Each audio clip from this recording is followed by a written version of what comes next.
స్కూలింగ్లో చూసుకున్నట్టయితే నార్మల్గా ఆడుతూ పాడుతూ ఎగ్జామ్స్ రాసొచ్చారు. సో సడన్ ట్రాన్సిషన్ అనేది జరిగింది. సో ఒకటేసారి సీరియస్ ఫేజ్లోకి వెళ్ళిపోయారు. 1.5 year of serious time invest చేశారు. సో ఆ షిఫ్ట్, సడన్ షిఫ్ట్ అనేది ఎలా జరిగింది మీద? అంటే యూపీఎస్సీ అనేది ఒక వ్యసనం అండి. నేను నిజం చెప్తున్నాను. చాలా మందికి తెలియని విషయం ఇది. యూపీఎస్సీ ఇస్ ఎ ట్రాప్ అంటారు కదా, అది నిజం. అది అబ్సల్యూట్లీ కరెక్ట్. ఇది ఒక వ్యసనం. రోజు దేశం గురించి, అంతర్జాతీయం గురించి తిలో ఆల్మోస్ట్ 20 సబ్జెక్ట్స్ ఉంటాయి. అవన్నీ చదువుతూ ఉంటాము, కొత్త విషయాలు నేర్చుకుంటూ ఉంటాము. ఒక టీచర్ వచ్చి హిస్టరీ చెప్పేవారు, కరీం సార్ అని ఉండేవారు, అప్పుడు హిస్టరీ చెప్తూ ఉండే, రైట్. పాలిటీ చెప్తూ ఉండే, కృష్ణ ప్రదీప్ సార్ అని పాలిటీ చెప్పేవారు. అంటే ఇవన్నీ వింటూ ఉంటే ఎంత ఇంట్రెస్టింగ్ గా ఉంటుందంటే ఇన్వాల్వ్ అయిపోతాం మొత్తం. ఆటోబయోగ్రఫీస్ చదివే వాళ్ళం.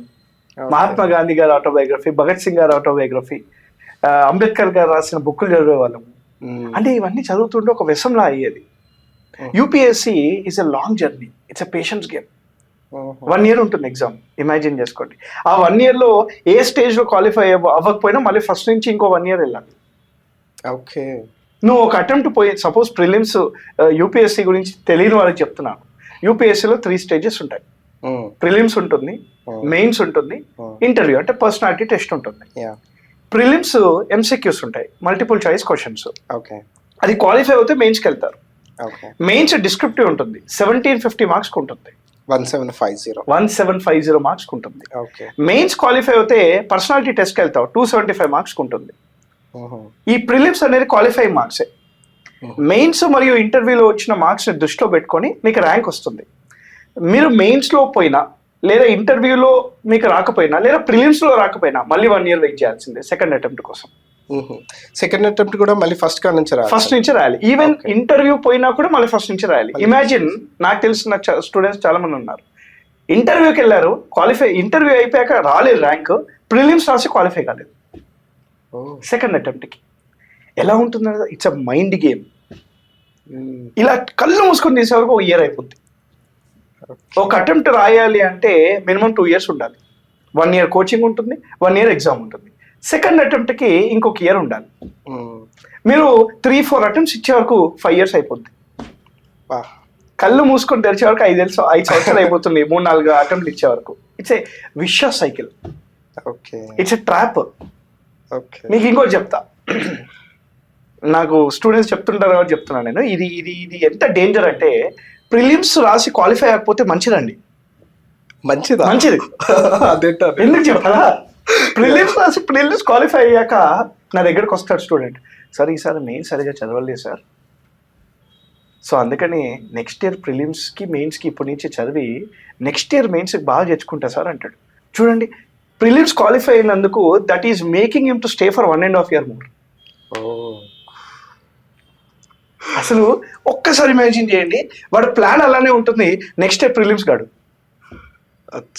ఒకసారి మీరు ఇమాజిన్ చేసుకునేకి ఎలా ఉంది అంటే, సక్సెస్ని రుచి చూసిండు, మళ్ళీ అదే పరుగులో మళ్ళీ వెళ్తుండు. అట్లాంటి లేదా తెలియదు. మీకు ఒక చిన్న విషయం చెప్తా.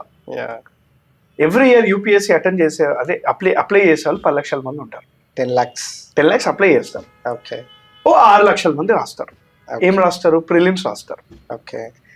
ప్రిలిమ్స్ రాసి 6 లక్షల మంది మెయిన్స్కి 15,000 మంది వెళ్తారు. 15,000 మెంబర్స్ మెయిన్స్కి క్వాలిఫై అవుతారు. అంటే ఎలిమినేషన్ రేషియో ఎక్కువ ఉంది, రైట్? ఈ 15,000 మంది మెయిన్స్ రాస్తారుగా. దీనిలో పర్సనాలిటీ టెస్ట్కి 3,000 మంది వెళ్తారు. అంటే ఇంటర్వ్యూకి 3,000 మంది వెళ్తారు. 6 లక్షల నుంచి ఒక్క సంవత్సరంలో ఇంటర్వ్యూకి వెళ్ళే వరకు ఎన్ని మంది అయ్యారండి? 3,000 మంది అయ్యారు. ఈ 3,000 మంది ఇంటర్వ్యూలో అయిపోయాక 1,000 మంది సెలెక్ట్ అవుతారు. అంటే 10 లక్షల మంది అప్లై చేస్తే 6 లక్షల మంది రాస్తే, దాంట్లో 15,000 మంది మెయిన్స్ రాసి, దాంట్లో నుంచి 3,000 మంది ఇంటర్వ్యూకి వెళ్ళి, ఆ 3,000 మందిలో 1,000 మందికి ర్యాంక్స్ వస్తాయి. ఈ 1,000 మందికి ర్యాంక్స్ వచ్చాయా? ఇప్పుడు ఒక విషయం చెప్తాను. ఈ 15,000 మంది ఎవరైతే మెయిన్స్ రాశారో వీళ్ళైతే ఖచ్చితంగా ఉండిపోతారుగా. నెక్స్ట్ ఇయర్ మళ్ళీ వస్తుంది, ఖచ్చితంగా వస్తుంది అని చెప్పేసి 1 year పోయింది, ఇంకొక ఇయర్ కూడా పోతుంది, రైటా? ఇప్పుడు చూడండి, ఎలిమినేషన్ ఎక్కువ ఉంటుంది. ఇంట్లో 99.99% ఫెయిల్యూర్సే ఉంటాయి. ఫెయిల్యూర్సే 0.001% సక్సెస్ రేట్ ఉంటుంది. అందుకే ఇది toughest exam in the world అని అంటాం. In the world. In the world okay. Toughest exam in the world అని అంటాం. ఓకే.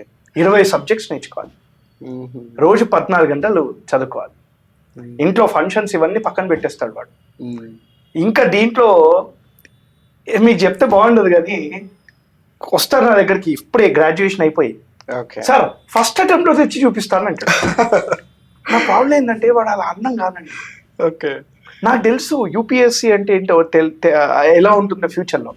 ఒక 6 నెలల తర్వాత అదే స్టూడెంట్ ఫస్ట్ అటెంప్ట్ లో కాదు ఏదో ర్యాంక్ వస్తే చాలు అని అంటారు. అంటే యూపీఎస్సీ అనేది రియాలిటీ తెలిస్తే మాత్రం చాలా మంది రారండి.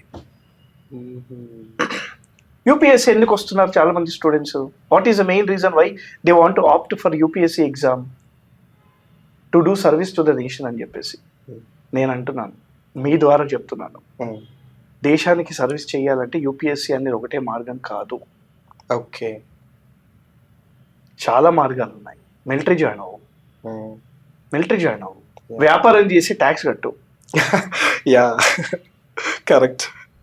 నీ ట్యాక్స్ మనీతోనే కలెక్టర్కి జీతం వెళ్తుంది. కరెక్ట్. దేశానికి సేవ చేయాలంటే యూపీఎస్సీ ఇస్ నాట్. ఆ రీజన్కి అయితే రాకండి, ఆ రీజన్కి అయితే అసలు రావద్దు. ఓకే. పాపం ఇది కాదు అని అంటే కోచింగ్ ఇండస్ట్రీ ఒకటి ఉంది ఇక్కడ. 10th క్లాస్ నుంచే వాళ్ళని పట్టుకున్నారు, స్టార్ట్ అయిపోయింది. ఓకే. సో మీరు ఆ ట్రాప్ నుంచి ఎలా బయటపడగలిగారు? రైట్.